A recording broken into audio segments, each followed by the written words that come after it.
to be the one to break it to you, but sex education of the past failed us. Because birds and bees, they don't fuck. Welcome to Birds and Bees Don't Fuck, a podcast where we learn exactly how bad our formative sex education, or lack thereof, really was. I'm your host, Arielle Zadok. I'm a producer, intimacy coordinator, and sex educator. My guest today is a women's health physical therapist, educator, and author. Welcome to the show, Dr. Dee Hartmann. Woo-hoo! Yay! Thank you so much. It's so much fun. So much fun being here. It's just a gas to be able to talk about this stuff because nobody really does. I mean, when they do, they don't really talk about it in the right way. So yeah. Oh my kudos gosh. to Yeah. you. Kudos to you for talking about it and bring it out and let people chat with what their feelings are on it. You know, the more we talk about it, the more we normalize things. I think that's so much of the problem with sexuality and sex education and sexual health is that we're just not talking about it. And so like Absolutely. the rare cases when you have to, then you're like, "Ooh, I don't know how to do that." Well, right. Or something really wacky and weird that they talk about. I mean, people have some really weird ideas about sex. Oh my gosh. And Yeah. it's, and to each his own. Everybody has their right to have the way they feel and Of what they course. think. But it's interesting. It's a complicated thing, isn't it? It is quite complicated. Complicated in some ways and not so complicated in others. Yeah. Yeah. I mean, Yeah. I That's think fun. it's more of like humanity and purity culture and politics have made it complicated, but it's actually quite simple. And we all have bodies and all of our bodies do different things. They all do. They certainly do, and in different ways. It's just really a matter of being able to get in touch and see what works best for you, and that's really what it's all about. What works best for you and what works best for your partner. Yeah. And from a vulva owner's perspective, we truly have to know ourselves before we can really, really fully understand and really partake in couple sex. Otherwise, there are those who are totally satisfied by their partners, and that's fabulous. But there are way, way, way more women who are just clueless with what to do, and their sexual pleasure is all but non-existent, unfortunately. Yeah. And oftentimes, listen, a lot of cases it's because their partners are not asking questions and they're not Right. prioritizing their partner's pleasure and all of that. But oftentimes we find that partners are saying, "What do you want? What do you like?" And then people who have vulvas are like, I it's such an intimidating question. It can be so scary to actually have somebody ask you, "What do you like?" or "What do you Right. want?" or "How do you want to be touched?" I couldn't agree with you more. And quite frankly, you brought up the author piece. That's really why we wrote this book. The Yeah. Pleasure Prescription, a surprising approach for healing sexual pain. I spent the vast majority of my professional time as a women's health physical therapist, specializing in the treatment of women with chronic vulvar pain and pain that was so bad that they couldn't have sex. So the sexual dysfunction that it brought on. And we're really good at getting rid of the pain. Let me back up. I feel like I got pretty good at getting rid of their pain, but there was still so much we were missing. And I talk to my patients about sex from the get-go. I mean, I've been talking about sex for a really, really, really long time, but it was really difficult to get women past that. Even once the pain was gone, they really, and we know from the literature, they never reach the same sexual function as their non-pain peers. Mhm. PT is pretty good. Physiotherapy is pretty good at it. Cognitive behavioral therapy is pretty good at it. Surgery is pretty good at it. Drugs don't work so much anymore. Yeah. They never really did, but that's a topic for another conversation. But the thing is I think that we just say, okay, we got rid of the pain. Now you go do it. And I often say when I give talks is that women don't know what they don't know, Yeah. you know? And if you've had somebody who had pain from the first touch of their vulva, either with the use of a tampon or a finger touch or their first penetration with whatever that may have been, and there was pain, they've never had anything even in their memory banks to remember to fall back on. So Mm. it's really hard. Go do what you're supposed to do. Well, what is that? What? Yeah. What is that? With sex education or not in your life, you may have had fabulous education about how to have sex and this is what it's supposed to be and blah blah blah. Yet when you try to do it, you have pain. Mhm. And I'm here to tell you that unless pain is your kink, which if that's a consensual, wonderful, two-party kind of thing, but if that's not the case, sex is not supposed to hurt ever, Yeah. ever, Yeah. ever. And people who have vulvas are so used to that pain, unfortunately, because whether, like you said, I mean, it could have been, so much of it is at the doctor's office, just putting those duck lips in or Oh, putting a finger please. in or whatever that is. It's like there's no, there's no consent there. There's no preparation. There's just no easing into the No. vagina. And the way that a vagina works, that you and I both know, is that it's going to squeeze you out if it's not ready. It's an envelope Right. that's closed. The doors are That's closed for exactly right. business, That's exactly So right. it's, And that's what the and body does. yeah, it's protection. It's absolutely protection. And, the only thing that we do get in the doctor's office is a pat on the knee. Oh, just relax, honey. Yeah. This isn't going to hurt. This isn't going to hurt. It's like, Oh, and what? to be clear, it's not just male physicians. I used to have to really, really Oh, talk yeah. with so many of my patients because I think there are as many fabulous male gynecologists as there are female gynecologists, and the Hmm. same on the other side of the field, on the other side Yeah. of that. So it's just a matter of really, don't tell me just to relax. Don't tell me, oh, just calm down. You can see I'm white knuckling. My eyes are clenched. My toes are clenched, and you're getting ready to put that in me, and you're saying, oh, this can't possibly hurt, but it does. Yeah. It does. I mean, this is a problem that we have with women's health all but across the board. There was just a really good where was it published? My daughter just sent it to me talking about women who complain of pain with things like childbirth and with IVF kinds of things. And oh, this might hurt a little bit. It's like A little it bit might. might and a little bit. Those are not the Right. correct terms to be using in these Right. situations, friends. Right. So just buck up. Yeah. Just buck And I up. think that there's also, when we have those experiences, there's also the belief system that starts to play in, that we are broken, that we're not normal, that we are never going to experience pleasure, or my body just can't do that, or whatever that is. And even if you're physiologically there and your body is ready for whatever is about to happen consensually, if your brain is telling yourself that you're broken, your body is going to respond to those messages. So it's such a layered thing when we're talking about It pleasure sure for people is. with vulvas. It's like we have to come at it from every single angle, and it is a We do. conversation that we're just not having enough of, for sure. Yes, it truly is. And um, in my world, again, I've been talking about sex and pain for decades. I mean, that's just kind of where I've been. I closed my clinical practice about 6 years, just over 6 years ago, and since then have been doing a lot of educating and talking. And we wrote this book, um, and my husband says I failed at retirement, but that's okay. Um, but where I'm really going is into that real education realm where I didn't spend a whole lot of time clinically. Well, I did, but I didn't, that was my focus. But now, what I'm really talking about is this. This is a clitoris. It's a fabulous model. We import them from Germany.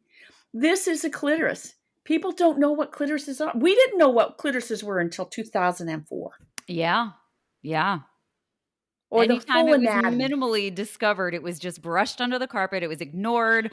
Yeah, I mean, it's fascinating when you really break down the timeline of clitoral exploration. I mean, and to be clear, we really didn't have women in research Yeah. until like 1980. It wasn't mandated until I think 1986 that women Wow. should be included in medical research. So, we Mm-hmm. are just men. Well, no, Yeah. we aren't really. We're really Yeah. quite different.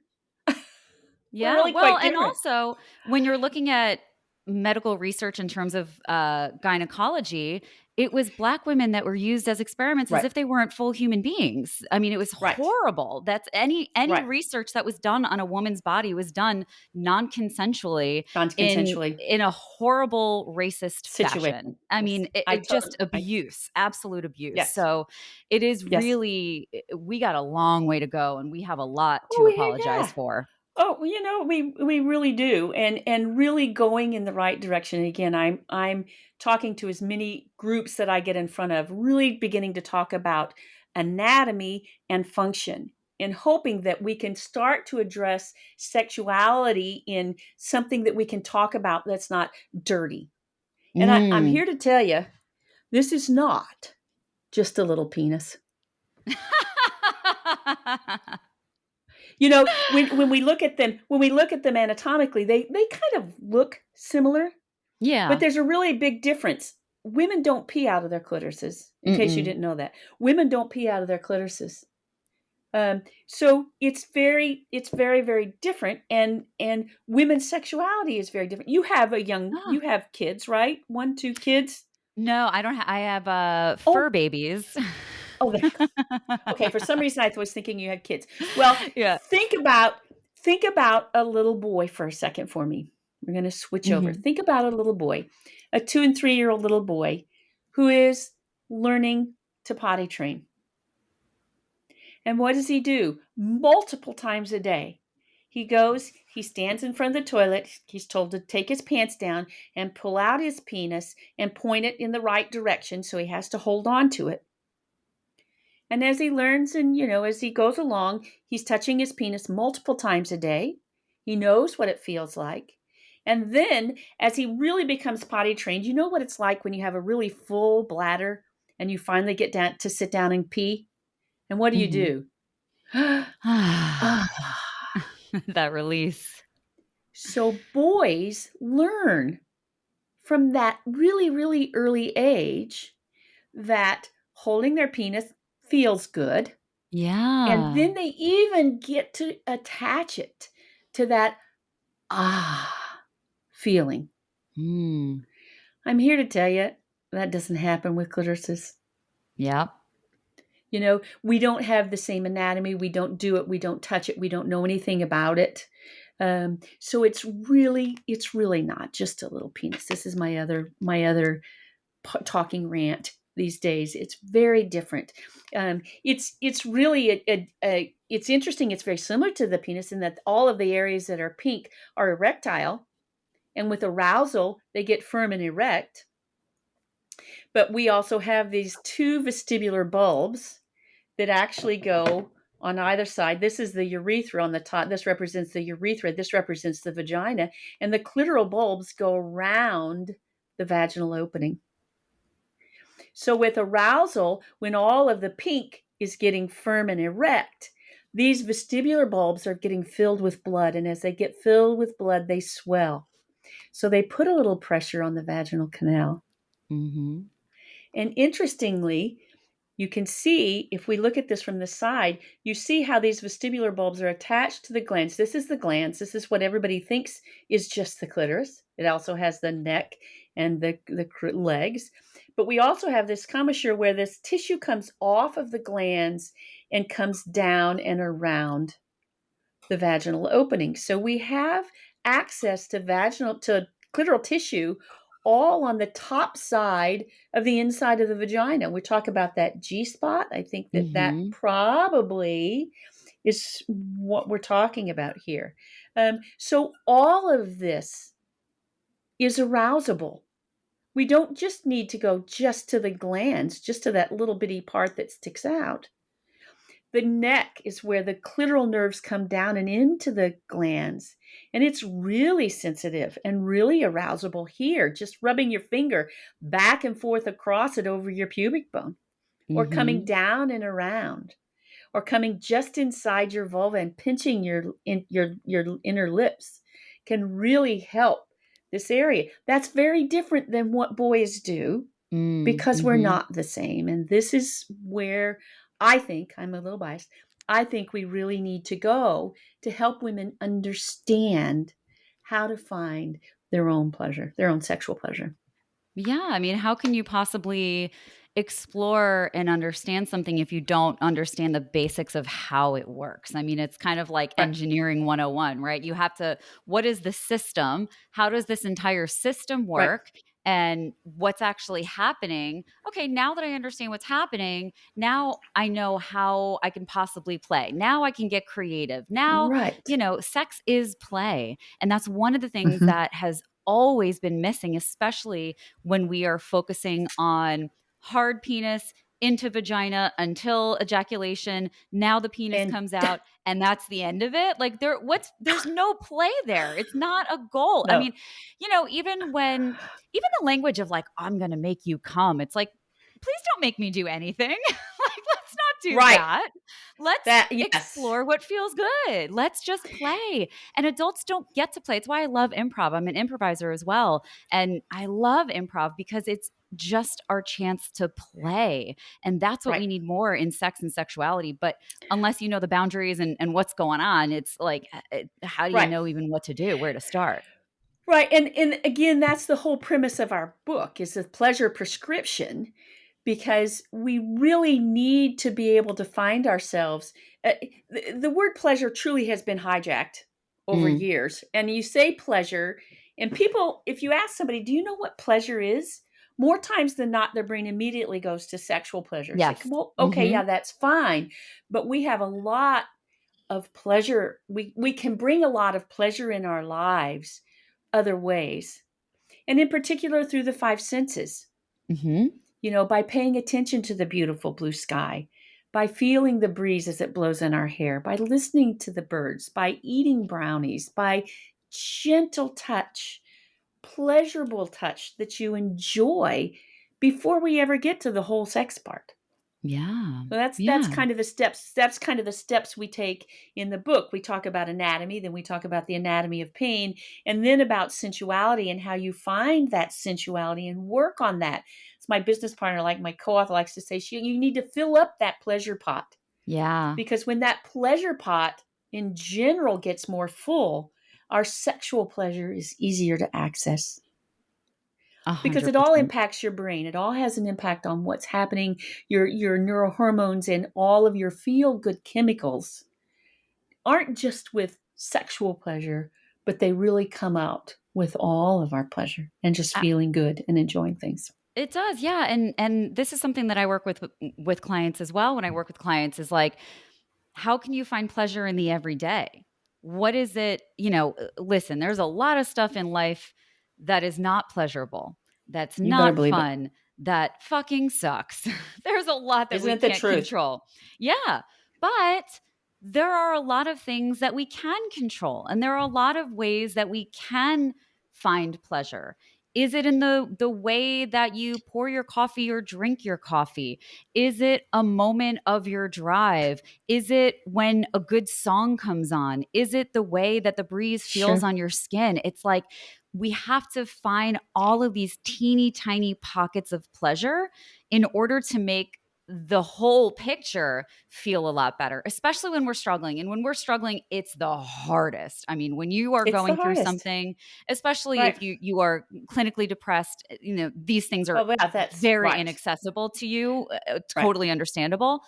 But the more we can explore all of these things and expand our idea of pleasure and even expand our ideas of love. I mean, I've certainly dated Yes. people that love was just so small, and I was like, "Oh boy, I have so much love to give, and love is infinite, and there are so many different ways to experience love and define love. And the love I feel for my dog is different than a partner, than my parent or a friend. Like, all of these things are different, but unfortunately it is the same word. Pleasure is kind of the same way. There are all these different Right. forms of pleasure that we can experience, and Right. it's sex begets sex and pleasure begets pleasure. It's that's so right. We're so busy in our current time Mm. with with people working, and not only, and with COVID, not only working 8 to 5, 9 to 5, but now it's more like 8 to 6 or 8 to Mm-hmm. 7. And we're always checking email and we're always electrically turned on. We're Yeah. always attuned. We're always paying attention to that.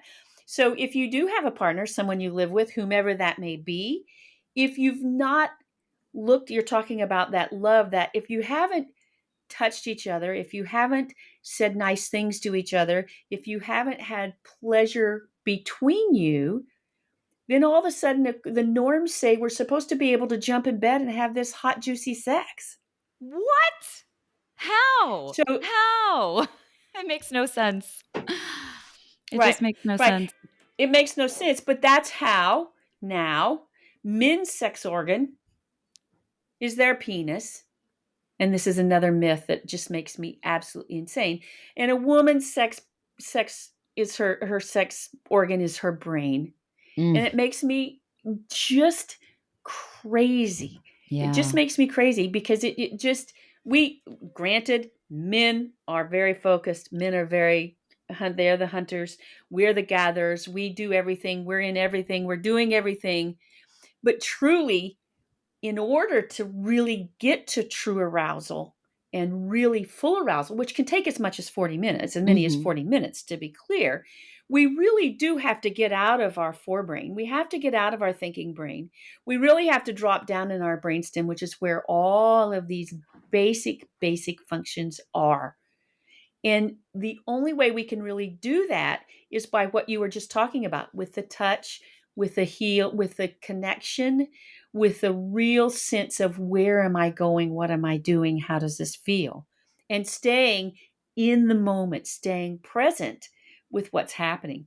I don't think any of that's ever taught in sex education. You're talking about sex No. education, and that's Mm-mm. none of that is ever there. I mean, when you think about it, and I'm way back, your sex education, I'm sure, is, I hope it was different than mine. I don't really know. Yeah. You know, the boy, what did the boys learn about?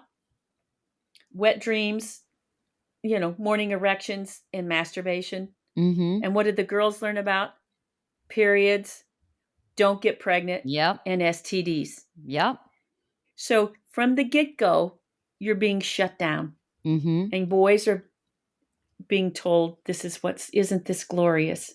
Yeah. So I mean, we have this mix, and it's just it's certainly not new.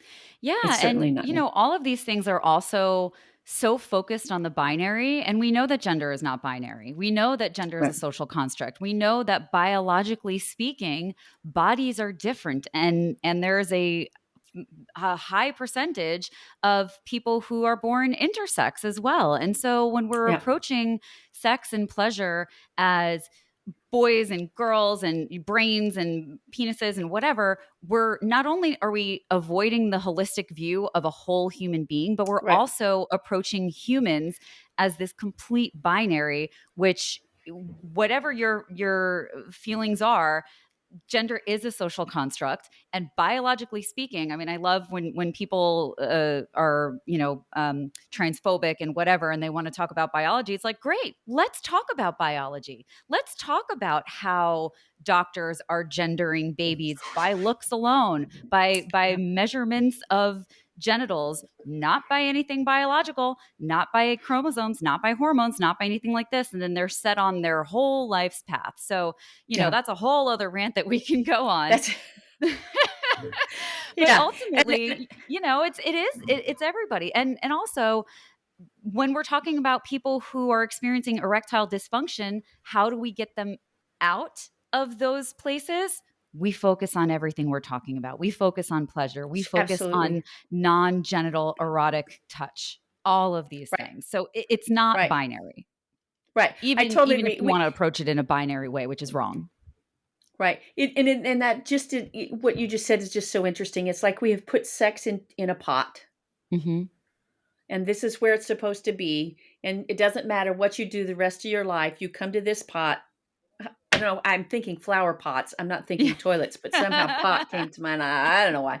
Yeah. It's this something that is just supposed to happen. instead of having it integrated into our full relationships like you're talking about. Mm. And I think it's really crazy. My husband and I for years were going to write a book, 24/7 Foreplay, Ooh, because yeah. relationships aren't just, again, in the bedroom. It's really hard if you fight because your partner doesn't take out the trash, Mhm. or if you never have a conversation, because you're both too busy, or you come home and you have kids, or you come home and you have work to do. We don't communicate. Foreplay is forever. It's really trying to make the people in your lives as happy as they can be with however you can do that, whatever that means. So that then again, that's pleasure bucket is just being filled by this, not only yourself, but by the person that you're involved with. And yeah, I just think that it's such a huge integral piece of our lives, and not just that little pot, that little incident that we do occasionally, sometimes, more times, who knows what times. Yeah, and I like to say that we have this idea that foreplay is oral sex, it's digital sex, it's all of that, and I'm like, no, that's the sex. The foreplay is everything you do to lead up to Yeah. that point of being in a situation where now you're going to start playing in an intimate way. But Yes, everything leading up to that moment, that's the foreplay, the that's the texting, the foreplay. talking, the interactions in person, the dinner date. Sex before dinner, always recommend that. But, Yeah, it's, I love it. yeah, I mean, listen, get it out of the way because often, after dinner you're full, you're tired.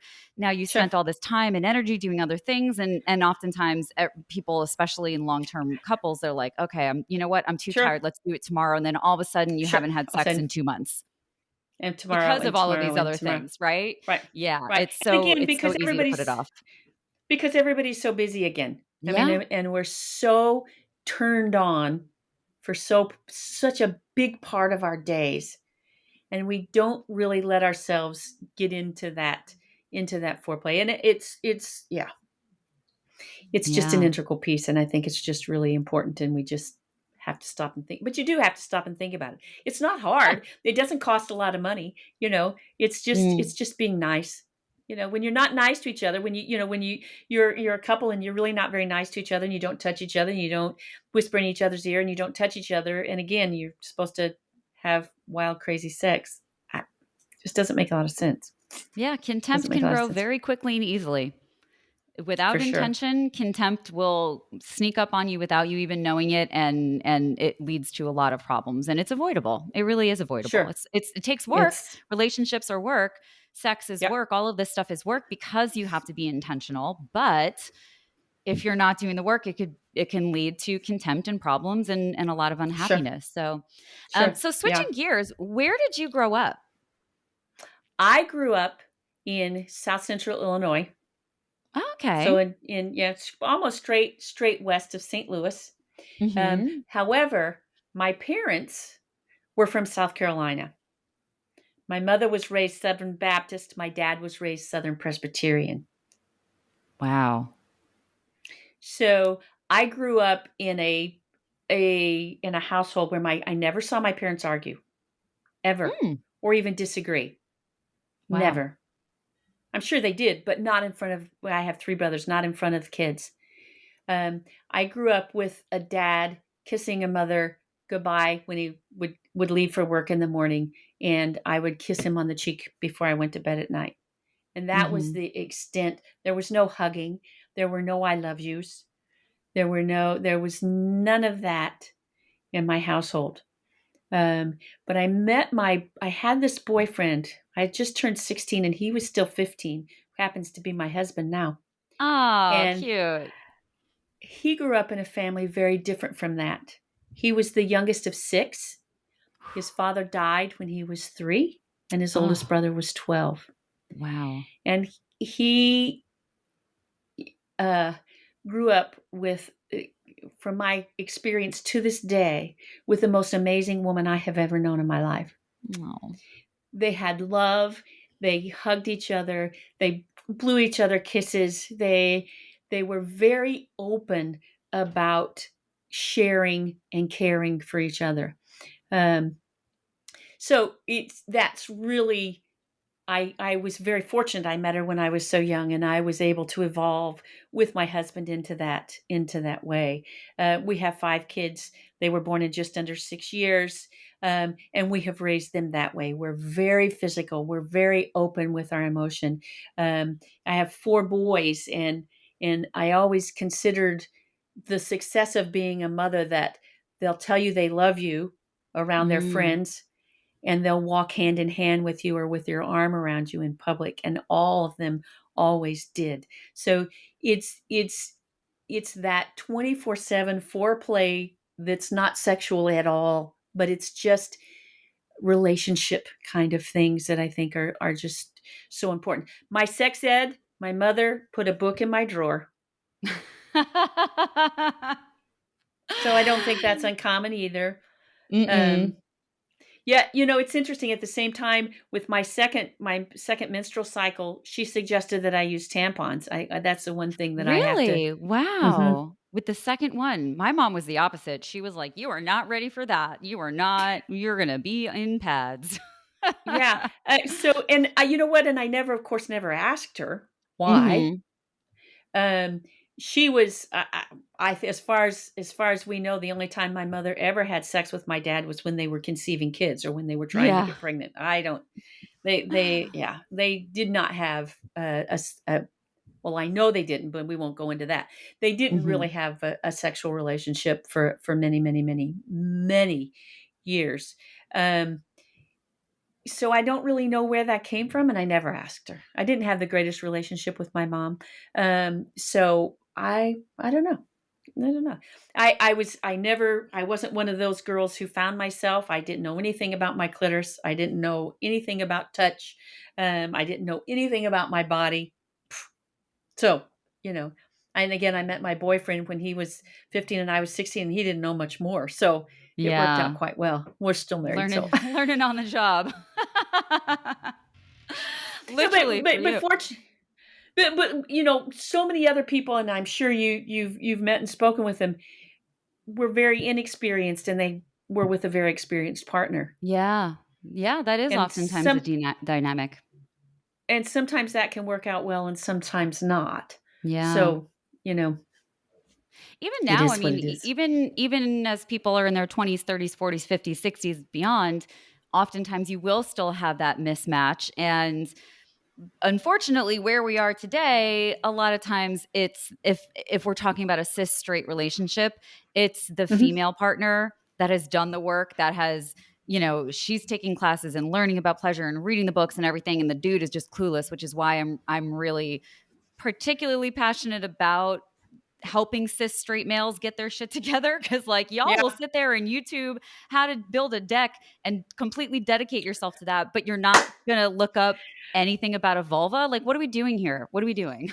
So, Yeah. and that Yeah. is often the mismatch that we're seeing now. And as people get older, and women are more interested in exploring their bodies and in pleasure and waking up to the fact that this is available to you.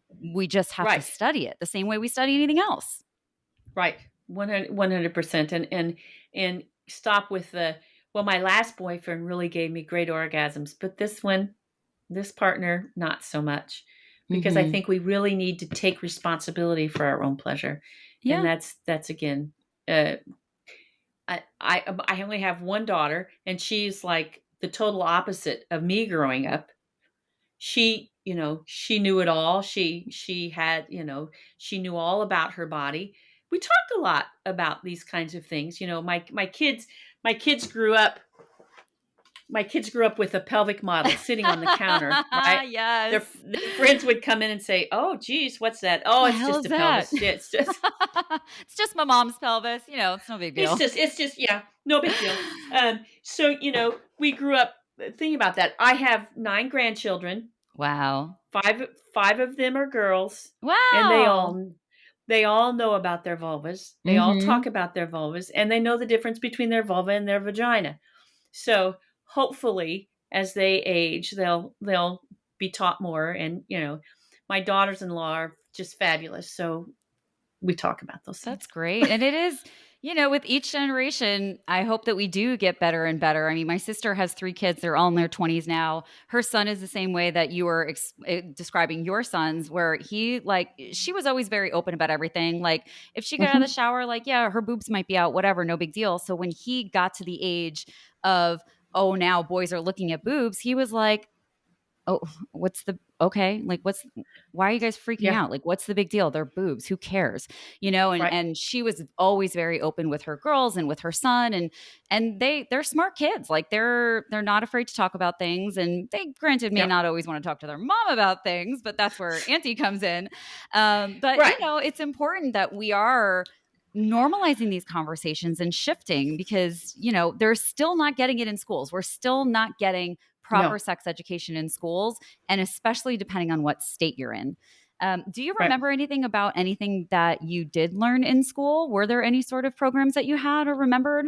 Oh, now mind you, I'm a lot older than you. Yeah. We in 6th or 7th grade, I can't remember, it was in junior high, the girls, we all had gym together, but the girls were separated from the boys. Hmm. The boys went in the locker room, and that's when they talked their stuff, and we stayed up. We didn't even do it together. Yeah, they still don't do that. I mean, maybe now, but for even my age, like everyone was separated all the time. Right. So then, you didn't even get the basics. Hmm. You Yeah. just only about yourself. And that was it. I mean, there was that one little talk, and we didn't have the period talk. We didn't talk about what happens if you start your period at school, what you should do. Oh, yeah. There was just none of that. Um, and I don't know how much of that, if any of is there now. My kids are all older. My grandkids, I have my oldest are 9 and 10, and they're boys, and they're in a Catholic school. So I don't hear too much about that. But Hmm. and the youngest, then the next one down, they have 3 of them who will be starting kindergarten in a couple of weeks. Wow. Um, so yeah, I don't really have any experience of current education now because I haven't had anybody there. So Hmm. Yeah, and again, it really depends on where the schools are, what states sure, they're in. I mean, sure, it's not even required in every state that they teach sex no, education. And then in terms of accuracy, the numbers are they're shockingly even low. lower, It's shockingly even lower. low. Yeah. Yes, you can have sex education, but it doesn't have to be valid. Like, Yeah. It can mhm. just be abstinence based. It doesn't have to be harm So reductive so or what? accurate. Right. So what if we teach science that isn't really evidence based at all, or we really don't know if it's true or not? But I mean, it's yeah. Yeah. So I don't know. I think it's going to be interesting. Yeah. I worry again, being older. I worry now about the kids in the digital age Hmm. and all of these relationships that are built on phones and Hmm. on screens, where we don't really ever get to really look in each other's eyes. We don't really get to brush against each other or feel each other's touch. We don't get to, be close and feel that heat. And I Yeah. do worry about that. I'm sure it'll be fine, but that's just a worry that I have. It with whatever the gender, whatever the people want to do. Um, yeah. So I It's don't a know. valid point, because well, first of all, my therapist said something really interesting. We were talking about how people just this the how people are forming relationships through text and everything like that. We have a Hmm. little bit of more of like a mentor relationship. That's kind of how I set up my therapy, because I was like, I do this too, and I'm not going through anything, but like, I want to be able to pick your brain. So Yeah. it's a little bit different than a normal traditional relationship. And so we were talking about texting and the culture of texting, and people beginning their dating by texting each other before they meet up. And he said something really interesting that's happening is that a lot of people have been using AI to have those conversations. So not only is there the immediate challenge of texting, transferring from a text based relationship to now you're going to meet this person in person. And it's a lot different to have a conversation with somebody in person versus over text. Sure it is. How you Oh God, formulate your yes. sentences, and how you act and react, and your timing and Kate, all of these things, right? But All of it. now there are people that are getting into the situations where they've actually been having conversations with someone who's been punching it into AI. So it's not Oh even coming God. from them. And now it's like, what a wild thing to be happening. And I said, is this happening a lot? And he goes, yeah, no, studies are showing that this is happening, more than what we would want or expect. God. So the culture of dating and God. the commodification of dating it's really difficult, and we're missing all of those physical cues. That is, we're talking about emotional intelligence now, right? Like there Right. are Right. so EQ. many Right. EQ, yeah, which is another thing that we really need to be teaching people in school. I mean, talk Right. about a lack of education. Most people don't even know what EQ is. And my Right. training for the most part in EQ has been through my multiple certifications. Like, each Right. program I'm in, because I'm dealing with sexuality, because I'm dealing with education and coaching and intimacy coordinating, it's required that we really do understand EQ and where we pick up our cues from and how we're learning. Right. And that face-to-face contact, you're right. That's such a we got to be able to see how people are acting and reacting. I mean, it's really easy to say really shitty things in a text and an email. Mhm. Mhm. It's easy to hide. It's It's also so easy to easy be to hide. brave, I mean, to a degree. Sure, there are a lot of people who have access issues, and so the texting can really benefit people who have access issues. Maybe it's a little bit Hmm. harder for them to date. Maybe they're not as traditionally attractive as most people are Sure. into, and so there are benefits to it. But I think more of what you and I are talking about is that when we get into it too far, and we're Right. not actually engaging in person, and we're just lost in this false slash not so false intimacy of texting. I got a lot of feelings about it. I got a lot of thoughts Yeah. on the text Well, relationships. yeah, I mean, I think it's just interesting, and I think okay, and I agree with what you're saying. It may be a great intro. Hmm. It's kind of like a blind date, and Yeah. you had a blind date and you kind of meet each other and back in the day and it was awkward. But as time goes on, you develop and you grow and you kind of get to know each other. But if that texting, like you said, continues over a period of time, you don't really get that additional growth. And good God, then you add the AI stuff in. That's the first Oh I've my heard of gosh. that. That just like Yeah. that's horrifying. Yeah. That's Truly. that's horrifying. I mean, this whole AI stuff I think is really crazy. When I first heard about it, I don't know, it's probably been almost a year ago. They're saying, well, eventually when they were first, I don't know, it wasn't they weren't first talking about it, obviously, but you won't even have to go to parties. You can just stay Oh at your house no. and your body will be there, your form will be there, Oh but wow. you won't have to be there in person. It's like Yikes.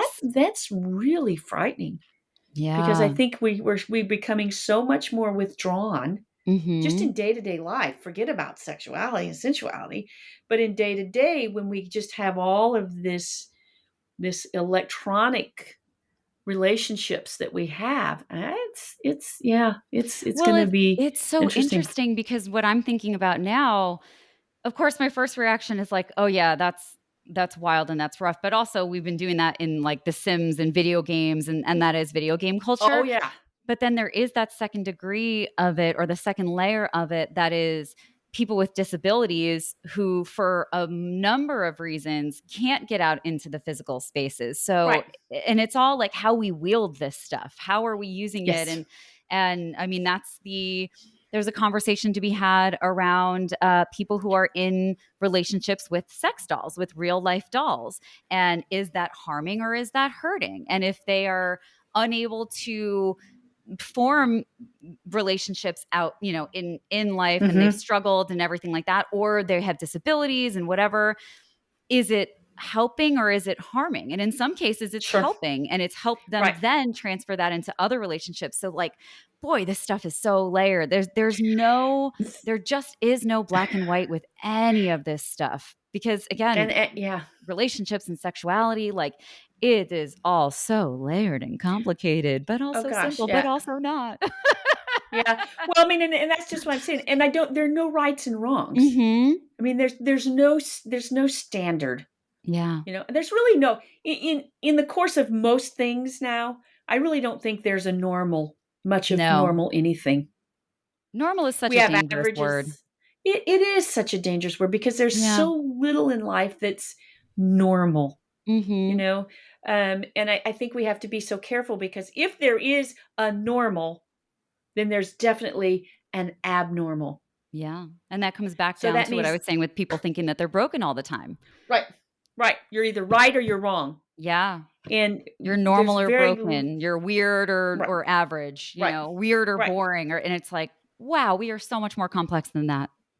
Yep, I totally agree. So it's all about that mix of everything together, and Mhm. accepting that there's that mix, and knowing that things are very rarely ever the same all the time.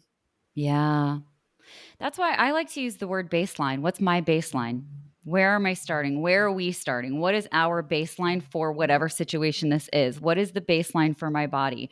What is the, like you were saying, average? Like where are we at from a baseline, and where do we fluctuate, and how do I feel about that fluctuation, or Right, wherever that is, whether it's sexual right. exploration, health. I mean, we are whole human beings, and this is why I love sexual health so much, because especially as I got my initial entry in all of this was being certified as a holistic health coach, and I Ah, thought I was going in for nutrition, but let me tell you, that is not what it was. That was such a small part of it, because if we're really talking about holistic wellness, you have to look at the whole human being, including the yep, parts that may make you uncomfortable. And sexuality makes a lot of people uncomfortable. It doesn't make me uncomfortable. That's why I'm like, sweet, let's do it. Let's talk about anal sex. Let's talk about orgasms. Let's talk about discharge and prostates and fabulous. all of, like it's but we are whole human beings. I mean, that's the crux of this conversation for Yep, sure, is that we are so yep, complex. We are so yep, complex. yep. And you just made me think of female ejaculate, which is such Mhm. a, like, oh, wait a second. I can't have sex anymore because the last time I had sex, I wet the bed. Mhm. And the fear that that instills in the women who have that happen. And Yeah. that's very typical in my world of physiotherapy, that we get those women who have that fear. I think I'm losing urine. I know I'm peeing the bed, and it's so embarrassing. And helping them figure out exactly what is happening. Mhm. That you can. There are women who have a very profuse ejaculate when they orgasm, and the vast majority don't. They have an increased mucus production typically with orgasm, but not like that whoosh, that gush. And Gush, yeah. there's little to no research. There's Mhm. about this much research that has identified it as ejaculate, but I think we still need a lot, a lot, a lot of research. As Oh, you know, because yeah. that's where I met you, is working on research on really the hell's happening when we have arousal and orgasm, because Yeah. we just don't bloody know. We don't bloody Yeah. know. You're my first guest that's So been inside my body. How fun. I love it. I love it. I'll Me take it. too. I'll It's take so I mean, it's so yeah, all this research is so interesting. And just on the topic of, ejaculate, let's go back to the idea of being broken, because there's also so much pressure, whether you can or can't or have or haven't, or you're sure you have or you don't know or whatever's going on. Everybody feels like they're broken one way or another, whether they can or they can't, or they did, or it was an can't. accident, or it was on purpose, or it's like, let's get out of the mindset that any of us are broken, because Right. nobody is broken. Everyone Right. has a different baseline. That baseline is going to shift throughout your life. Your hormones shift throughout your life, and nobody is broken. We may be ill, we may have challenges, we may be in pain, and those things can be resolved, and we need to dig into that, but nobody is broken. It's so Yes. sad. I mean, I have experienced that myself. I think most people with vulvas at one point or another thought they were weird or Sure. broken or gross or Sure. like who knows what. Ugh, Yeah. let's get rid of that. Yeah, and it is, and I get, and that still just goes back to the whole normal thing. Mhm. There really is so few normals in that. It really allows for that broad spectrum of behaviors across everything. I think. I just think Yeah. it's just, yeah. And if ever there was a We're all broad there. spectrum, it's sexuality. Poof. Every single That's facet of it. male and female. Yeah, Boy, vulvas and penis all owners. of it. Yeah, across the Mhm. parts and not. Yeah. So it's interesting. It's a fun place to be. We in the United States, by the way, are almost closed-minded Yeah. compared to other Hmm. countries.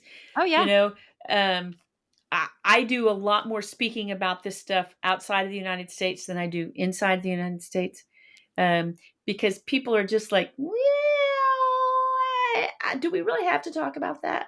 Yeah. And it's really unfortunate. It's really unfortunate, but Yeah. that's kind of the way it is. Purity culture has seeped into us really deeply. I think so. I That's for think so. sure. So, we just have to do what we can do. You're doing a great job getting all of this out there and available for people, whether nobody's forced to listen. Nobody's, you don't have to do it. You can listen to a little, you can listen to a lot, you can do what you want to do. And I think that's perfect. I think Yeah, that's thanks. perfect. And that's why Yeah, I'm also trying to mix it up between comedians and sex professionals because I think I want you and everyone who is in this field with us to be sharing what they're doing and their thoughts. And, these are going to be much different conversations than just, sure. regular people out in the world, living out in the world, and which Yeah, brings me to a good little transition here because normally at the end of the show, for my comedians, I give them a pop quiz and just test their sex ed knowledge. But that I doesn't love make sense for my sexuality professionals because you have it. so much goodness to share. So, what is something that you wish more people knew, or just a fun fact, or just anything that you would want to share with people, or that you regularly share with people? Let me think. I do put people on the spot a little bit. That's okay. That's all right. That's okay. I think that uh, the whole thing about if we're just going to think about um, sex, and again, I'll just do a heterosexual cisgendered kind of sexual couple. Um, my husband says I did this early on in our relationship. I have no memory of it, but he does. We watched a video that talked about helping the female come first, Mm-hmm. Yeah. and for her to have an orgasm prior to any type of penetration. And again, there's no norm. There's no, you have to do it the same thing every time. Um, but I think just communicating what you want, what you don't want, what feels good and what doesn't feel good, not just with sex, but with pleasure across your life. You have to like each other. And how in a relationship can you build that liking, that I really like being around you. Mm. I really like talking to you. I really like traveling with you and doing things with you. If I could give that to every relationship, whether it's a marriage, whether it's just dating, whether it's whatever it is, if we could be kinder and gentler, I think that would be just fabulous. Just Yeah, fabulous. more empathy in the world. A little bit more Yes. understanding and kindness and patience. Woo, boy, that'd go a long way. Wouldn't it though? Yeah. So, and again, there's no right, there's no wrong, and people do that in different ways. And I think that's just all right. I don't think we Yeah. should. I've never had the impression, I've never run my life telling other people what to do. Even as a PT, I really didn't like tell you have to do this, this, and this. Yeah, you just I can't. didn't It doesn't like to work do that that. way. I don't like to be told what to do, and I Mhm. don't like to tell other people what to do because I think everybody has a right to find their own space. And it doesn't have to agree with me. It doesn't have to agree with what I think or what I believe or what I think they should or shouldn't do because everybody is their own person and we all have a right. If we could all just be kinder and gentler, that would be good, but that's not going to happen either. But that would be that, that would be a kinder, gentler place. I think that our country right now is just so divisive and so at each other's throats, and it's heartbreaking for me. It Mm. makes me so sad. So I would love to see that kind of, we just start with each other and the people we're around on a day-to-day basis, and to make the world a better place to be. Yeah, I love that. Dee, where can people find you? Probably the best place to find me is Dee at pleasuremovement.com.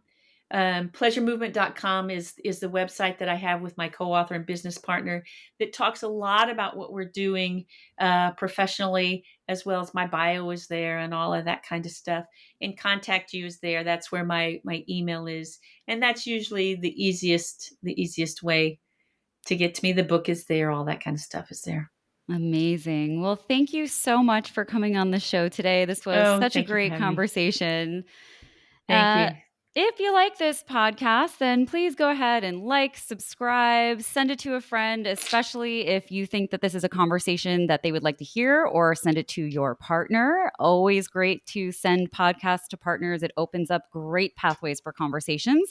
This Yes. would definitely be a good one to share with a partner or friend. Yeah, I think I don't know, like, subscribe, give me 5 stars, help us spread the word. That's pretty much it.